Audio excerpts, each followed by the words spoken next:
राज्य में गन्ना किसानों को एक मुश्त सब्सिडी प्रदान करने के लिए एफआरपी को कानूनी रूप देने की सुनवाई मुंबई हाईकोर्ट में पूरी की गई। इस मामले में प्रतिक्रिया देते हुए स्वाभिमानी किसान संगठन के नेता राजू शेट्टी ने उम्मीद जताई है कि हाईकोर्ट जल्द ही इस संबंध में गन्ना किसानों को राहत प्रदान करेगा। एफआरपीच्या तुकडे याचिका प्रकरणी आज उच्च न्यायालयामध्ये सकाळी 10:30 पासून 3 वाजेपर्यंत प्रदीर्घ अशी सुनावणी झाली। यामध्ये राज्याचे महाअभियोक्ता श्री सराफ, त्याचबरोबर राज्य साखर संघाचे वकील अंतरकर, त्याचबरोबर सतीश बोरुलकर, श्री शेख आणि स्वाभिमानी शेतकरी संघटनेचे वकील ॲडव्होकेट योगेश पांडे यांचं सगळ्यांचंच आर्ग्युमेंट झालं। आणि या दरम्यान राज्य साखर संघाचे जे वकील आहेत अंतरकर यांनी कोर्टाच्या निदर्शनास आणून दिलं की 2022 साली मला पूर्ण एफआरपी मी ज्या कारखान्याला ऊस घातला आहे त्या कारखान्याने दिलेली आहे।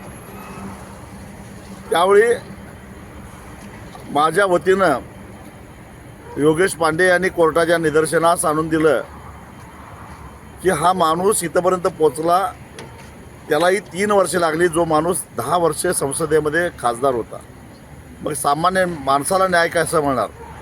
राज्य साखर संघाच्या वकिलांना राजू शेट्टींना पूर्ण एफआरपी मिळालेली दिसते, पण आज ह्या क्षणाला राज्यातल्या ऊस उत्पादक शेतकऱ्यांना 3,500 कोटी रुपयाची एफआरपी मिळालेली नाही आहे, थकीत आहे। याचं काय? याच्याबद्दल कोण बोलणार? आणि आजच सकाळी ज्या मुख्यमंत्र्यांनी एक रकमी एफआरपी पूर्ववत करू आणि तुकड्या तुकड्यानं एफआरपी देण्याचा जो शासन निर्णय होता तो मागं घेऊ असा निर्णय घेतलेला होता, ते बैठकीत ठरलेलं होतं। त्या तत्कालीन मुख्यमंत्री आत्ताचे उपमुख्यमंत्री एकनाथ शिंदे यांनी सकाळी एक मुलाखत देऊन मी आजही शेतकऱ्यांना एक रकमी एफआरपी मिळाली पाहिजे या मुद्द्यावर ठाम आहे अशा प्रकारची भूमिका घेतली।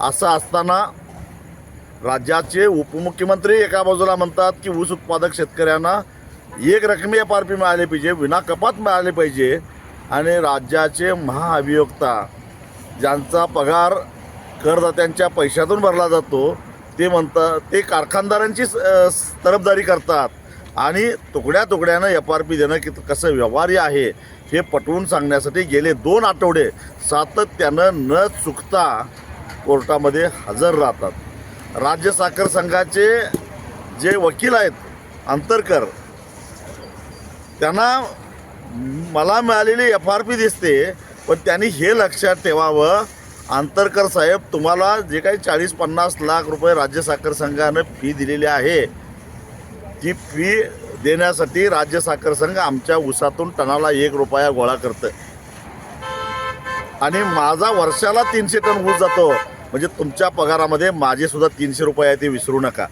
तुम्ही कुणाची तरफदारी करताय? चमचेगिरी करायची असेल तर शेतकऱ्यांची बाजू घ्या, कारखानदारांची चमचेगिरी करू नका, असं कोर्टाच्या बाहेर आल्यावर त्या वकिलांना मी ठणकावून सांगितलं।